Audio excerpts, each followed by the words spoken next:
Guys just পানিগুলো দেখেন, এত সুন্দর পানি, নীল পানি দেখা যাচ্ছে এবং উপর থেকে আপনাদের একটা ভিউ দেখাচ্ছি চারপাশ, পুরোটা হয়তো দেখাতে পারবো না।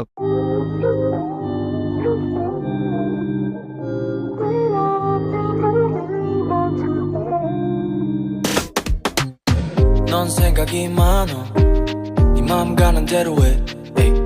너의 머릿속을 비워둬 네가 좀 단순해지게 에이. 내가 너 좋아하는 마음 plus 네가 나 좋아하는 마음 이꼴물이 되어 에이. 우리의 마음속을 채워 এবং এটাই হচ্ছে ছেড়া দ্বীপ। ভালোই মানুষ আছে এখানে। ছেড়া দ্বীপ বাংলাদেশের মানচিত্রে দক্ষিণের সর্বশেষ ভূখণ্ড। এরপর বাংলাদেশে আর কোনো ভূখণ্ড নেই। সেন্ট মার্টিন দ্বীপ থেকে 5 কিলোমিটার দক্ষিণে ছেড়া দ্বীপের অবস্থান। ছেড়া দ্বীপের আয়তন 3 কিলোমিটার। 2000 সালের শেষের দিকে এই দ্বীপটির সন্ধান পাওয়া গিয়েছে। জোয়ারের সময় সেন্ট মার্টিন থেকে বিচ্ছিন্ন হয়ে যায় বলে এই দ্বীপটির নাম হয়েছে ছেড়া দ্বীপ।